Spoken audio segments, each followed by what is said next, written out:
नमस्कार, स्वागत है आप सभी का। मैं हूं आपके साथ मनु तेवतिया। आप देख रहे हैं धर्मांतरण में फैमिली फाइट। पूरे देश में इस वक्त धर्मांतरण के मुद्दे को लेकर बहस छिड़ी हुई है। इसी बीच लखनऊ में सामने आया है धर्मांतरण का बेहद ही हैरान करने वाला मामला, जहां धन संपत्ति के लिए दी जा रही है धर्मांतरण की धमकी। कहा जा रहा है कि धर्म बदलो वरना घर से बेदखल कर देंगे। धर्मांतरण की यह फैमिली फाइट आपको भी हैरान कर देगी।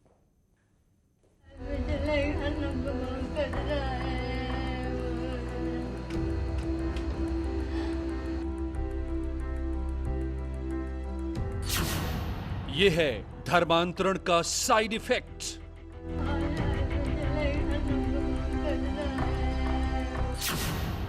नहीं थम रहे इस मां के आंसू।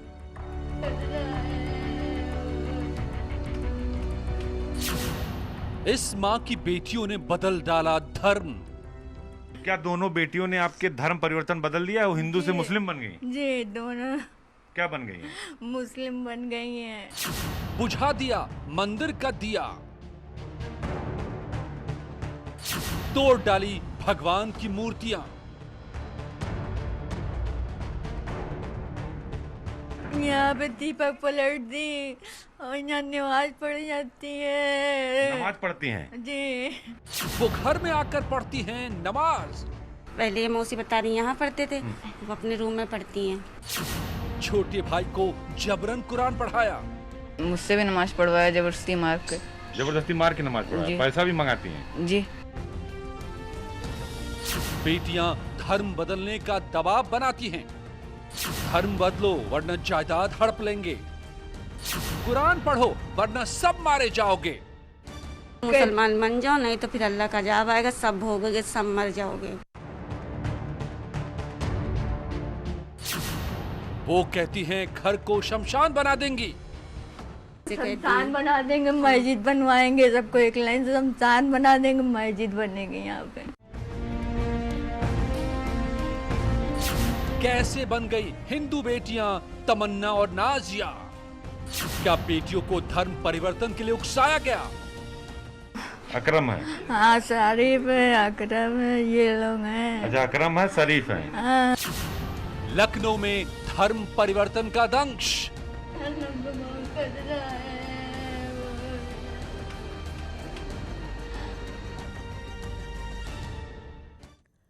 लखनऊ में एक मां अपनी दो बेटियों पर सनसनीखेज आरोप लगा रही है। उसका कहना है कि बेटियां उस पर धर्म परिवर्तन के लिए दबाव बना रही हैं। बेटियों ने अपने भाई से जबरदस्ती नमाज पढ़वाई और घर में रखी भगवान की मूर्तियों को भी तोड़ दिया। आप खुद देखिए धर्मांतरण के फैमिली ड्रामे की पूरी कहानी।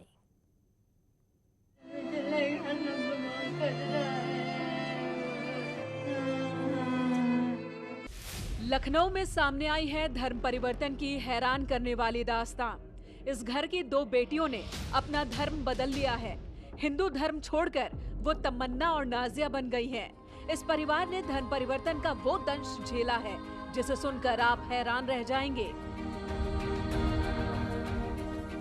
इस मां की दो बेटियों ने घर में रखी भगवान की मूर्तियां तोड़ डाली। उन्होंने मंदिर में जल रहा दिया बुझा दिया। वो घर में पूजा पाठ करने से इनकार करती हैं। उन्होंने अपने कमरे में कुरान रखी हुई है और घर में नमाज पढ़ती हैं। यहाँ पे दीपक पलट दी और यहाँ नमाज पढ़ी जाती है। नमाज पढ़ती हैं? जी। क्या पलट दिया? दीपक कौन सा दीपक बुझा दिया? चिराग जलाया से पूजा वाला चिराग? हाँ, पूजा का चिराग। तो क्या दोनों बेटियों ने आपके धर्म परिवर्तन बदल दिया? वो हिंदू से मुस्लिम बन गई? जी, दोनों क्या बन गई हैं? मुस्लिम बन गई हैं। इस मां पर मानो मुसीबतों का पहाड़ टूट पड़ा है। पति की मौत हो चुकी है और बेटियां जान से मारने की धमकी दे रही हैं। मां का आरोप है कि दोनों बेटियां कहती हैं धर्म बदलो वरना पूरे घर को शमशान बना देंगी। विवाद भी हो रहा है, इस चीज को लेकर झगड़ा भी हो रहा है। हाँ। क्या कहती हैं वो लोग कहती है मुसलमान बन जाओ, नहीं तो फिर अल्लाह का अज़ाब आएगा, सब भोगोगे, सब मर जाओगे।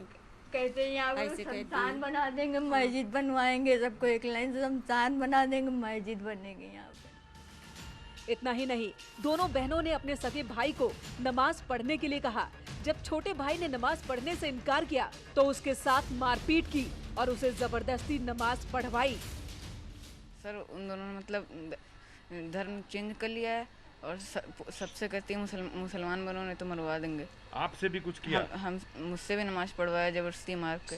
जबरदस्ती मार के नमाज पढ़वाया? पैसा भी मंगाती हैं? जी। कौन देता पैसा? मतलब उनके हस्बैंड जो है अकरम वो आते हैं जबरदस्ती करते हैं। तो आपसे नमाज पढ़वा दिया? जी। तो कैसे नमाज पढ़ी? आपको तो आती होगी नहीं? आते नहीं थे, बताते थे ऐसे ऐसे पढ़ो। बड़ी बेटी ने परिवार की मर्जी के खिलाफ शादी की और धर्म बदल लिया। वहीं छोटी बेटी ने भी बड़ी बेटी के कहने पर धर्म परिवर्तन कर लिया। आरोप है कि पिता की मौत हो जाने के बाद दोनों ने परिवार पर धर्म बदलने का दबाव बनाया। वो कहती हैं, घर को मस्जिद बनाना है, अगर उनकी बात नहीं मानी जाती तो घर के सदस्यों पर आफत टूट पड़ेगी।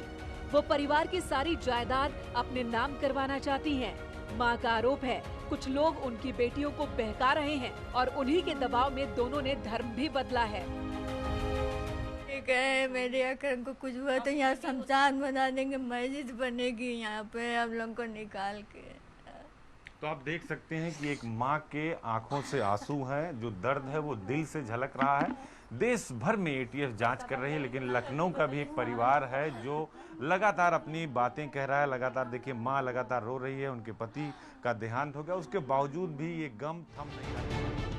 पीड़ित मां ने दोनों बेटियों के खिलाफ शिकायत दर्ज करवा दी है। न्यूज 18 ने दोनों बेटियों से बात करने की कोशिश की, लेकिन दोनों ने कैमरे के सामने आने से ही इनकार कर दिया।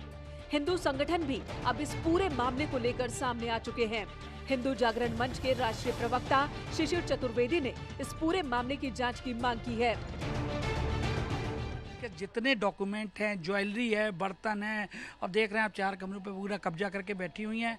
जब आपने इस्लाम कबूल कर लिया है तो ये घर छोड़ के आप जाइए। इनको मारना पीटना जिस प्रकार की कार्रवाई कर रही है, पूरा लालच के द्वारा किया गया धर्मांतरण, प्लस ये जो 4-5-6 जने और इनके पीछे जो रैकेट काम कर रहा है, ये काफ़ी गहरी साजिश में हो सकती है। इसकी पूर्णतः जांच एटीएस को करनी चाहिए। वहीं सरकार की ओर से भरोसा दिलाया गया है कि मामले की गंभीरता से जांच की जाएगी। ये गंभीर विषय है, मगर हमारे विपक्ष के लोग क्यों शांत बैठे हुए हैं? उनको क्या हो गया? उनको क्या लगता नहीं है कि ये एक राष्ट्र हित का मुद्दा है? साथ खड़े हों, उसकी निंदा करें, उसकी भर्त्सना करें, मगर वो शांत बैठे हुए हैं क्योंकि उन्होंने जिंदगी भर जो एक कार्य करा है वो तुष्टीकरण का कार्य किया है। ये मां पुलिस से गुहार लगा रही है कि उसे उसके ही घर में पूजा पाठ करने का अधिकार दिया जाए, घर में दिया जलाने की आजादी दी जाए। इस मामले के सामने आने के बाद लोग हैरान हैं। किसी को यकीन नहीं हो रहा कि घर की बेटियां इस तरह मां पर धर्म परिवर्तन का दबाव बना सकती हैं। सवाल ये भी है कि क्या दोनों बेटियां किसी के बहकावे में आकर धर्मांतरण के किसी बड़े रैकेट का हिस्सा तो नहीं बन गई हैं? लखनऊ से न्यूज 18 के लिए अजीत सिंह की रिपोर्ट।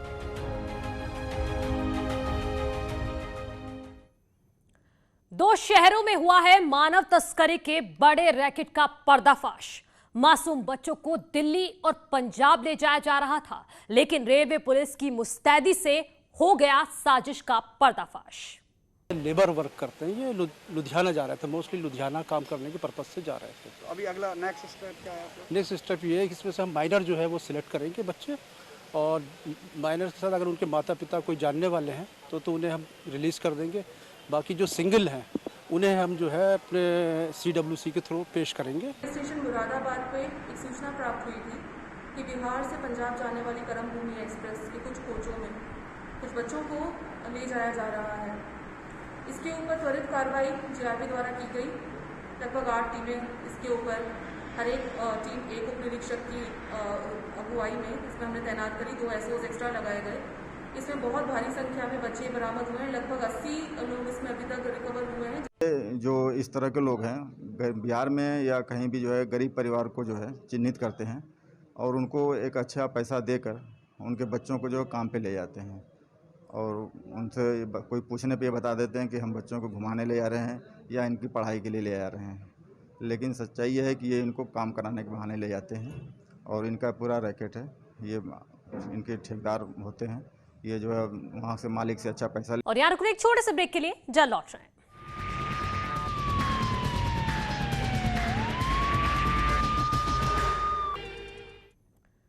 Welcome back. देश अभी अभी कोरोना की दूसरी लहर से उबरा है। हजारों परिवार बर्बाद हो गए। ऑक्सीजन की कमी से उखड़ती सांसों की कड़वी हकीकत पूरे देश ने देखी, लेकिन लगता नहीं है कि देशवासियों ने दर्द के बुरे दिनों से कोई सबक लिया हो, क्योंकि जैसे जैसे कर्फ्यू में ढील दी गई, ढिलाई बढ़ती गई और ढिलाई अब बढ़ते बढ़ते लापरवाही बन चुकी है। ये है दिल्ली का सदर बाजार, जहां पीले रंग के बैरिकेड पर बड़ा बड़ा लिखा है सोशल डिस्टेंसिंग, यानी दूरी बनाए रखें। लेकिन ठीक इसी के बगल में जमा है भीड़ और जमकर हो रही है बहस।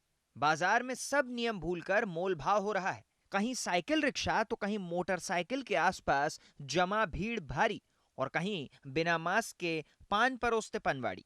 बोझा खींचने वाले हों या साइकिल रिक्शा की सवारी करने वाले, कहीं मास्क है ही नहीं तो कहीं होकर भी किसी काम का नहीं। हालांकि कुछ ऐसे जागरूक नागरिक भी दिखे जिन्होंने कैमरा देखकर ठोड़ी पर रखे मास्क को नाक पर चढ़ा लिया। कुछ ऐसे भी मिले जिन्होंने मास्क को कीमती जेवर की तरह सहेज कर जेब में रख लिया। भैया मास्क नहीं है? कहाँ है? लगाया क्यों नहीं? बाजारों की भीड़ देखकर नहीं लगता कि इन लोगों ने दूसरी लहर से कोई सबक सीखा है। अगर सीखा होता तो लक्ष्मी नगर का ये बाजार बंद न करना पड़ता। कोविड नियमों का पालन नहीं करने की वजह से प्रशासन ने लक्ष्मी नगर बाजार को 5 जुलाई तक बंद कर दिया है, लेकिन लोग अभी भी मानने को तैयार नहीं है। आप बताइए, आप मास्क क्यों नहीं लगा रखा है? मास्क ही लगा रखे हुए अभी आपने वो तो दांत से दबा रखा है टॉवल। अरे पब्लिक दुनिया ही नहीं लगाती तो हम क्या लगाए? पुलिस वाले वो खड़े हुए वो नहीं लगा रखे मास्क, उनको देखो। जयपुर के हालात तो दिल्ली से भी खराब दिख रहे हैं। यहाँ के सिंधी कैंप बस अड्डे पर ज्यादातर मुसाफिर बिना मास्क के नजर आए। यहाँ तक कि स्टाफ का मास्क भी सजावट के तौर पर टंगा दिखा। न ही बस अड्डे पर कोई पुलिस टीम नजर आई जो यात्रियों को टोककर नियमों का पालन करवा सके। जयपुर के चांदपोल बाजार में भी हाल बुरा है। लोग टोकने के बाद भी मास्क पहनने को तैयार नहीं। क्या भैया, क्या कोरोना का डर नहीं है? नहीं, कोई कोरोना नहीं है यहाँ पे तो। मास्क की जरूरत नहीं है? नहीं, कोई मास्क का जरूरत नहीं। मास्क लगा। और आपको कोरोना हो गया तो आप दूसरों को नहीं करेंगे? कोई आपने कोरोना भी नहीं लगा रखा, क्यों? रख के आगे कमरा पे। मास्क को कमरे पे रख के आगे साथ नहीं लाए, क्यों?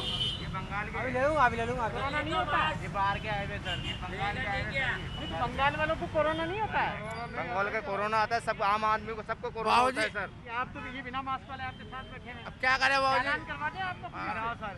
500 रुपए का चालान लगा मास्क, इनके कोई फर्क नहीं। आपका मास्क का क्यों नहीं लगा रहे? भूत हो गया ये सर, ये मास्क लगाओ।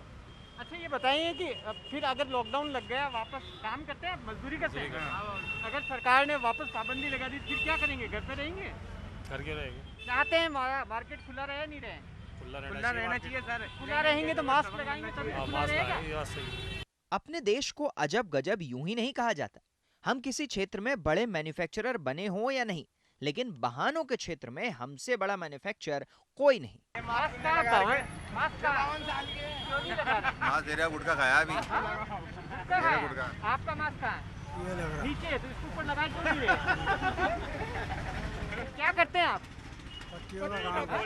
पट्टियों का काम करते हैं, मजदूरी करते हैं। अगर आप बताइए कि अगर सरकार ने फिर अगर रोक लगा दी तो क्या करेंगे? घर पे रहेंगे? मजदूरी आपकी चलती रहनी चाहिए, नहीं चलती रहनी चाहिए? चलती रहनी चाहिए। और तब चलेगी जब मास्क लगाएंगे आप। लगाइए ना मास्क। बाजार में तैनात पुलिस भी कोशिश करके हार गई, लेकिन लोगों को न नियमों की परवाह है, न ही सजा और चालान की। हम देख रहे हैं कि बाजार में ज्यादातर ने मास्क नहीं लगा रखा। आप टोकते नहीं उनको? खूब टोकते भाई साहब, मानते नहीं लोग। लगवाते हुए मानते ही तो पुलिस को देख के लगा दे, कहीं कहते सुनी अनसुनी कर लेते हैं। चालान काट सकते हैं, आपने क्यों नहीं काट रहे? नहीं, मेरे को पावर नहीं है चालान काटने। वो किसको है? एसआई को पावर है श्रीमान जी। भीड़ का झुंड लेकिन मास्क नहीं, और ढिठाई देखिए कि कैमरा देखने के बाद भी कुछ लोगों को कोई फर्क नहीं पड़ रहा। मुंबई के दादर बाजार में कोरोना के नियम लोग ताक पर रख चुके हैं। महाराष्ट्र से ही दूसरी लहर का कहर देश पर बरसना शुरू हुआ था, लेकिन लोग जैसे सब भूल चुके हैं। मास्क ऊपर नहीं है, मास्क क्यों नहीं ऊपर लगाते हो? मास्क क्यों नहीं लगाते हो? ये भाई साहब अब देखते ही मास्क से खींचने लगते हैं। यही हालत जहां तक नजर जाएगी वहां तक है। मास्क क्यों नहीं पहन रहे हो? अरे अभी निकल गया। कैमरा देखते ही मास्क पहनना है, उससे पहले नहीं पहन सकते हैं। बात कर रहा था, लगा रहे थे, बोला कर सरक गया था, लिख रहा था, लगा रहे। क्यों मास्क नीचे है? मास्क क्यों नीचे है? सॉरी, गैर जिम्मेदाराना तरीके से खड़े दिखाई पड़े। आप मास्क भी नहीं लगा रहे हैं, पान भी खा रहे हैं, थूक भी रहे हैं। जिम्मेदारी है कि नहीं? थूक भी रहे हैं आप। अरे नहीं थूक रहा हूँ, गलती हो गई। ये इस तरह की हालत है।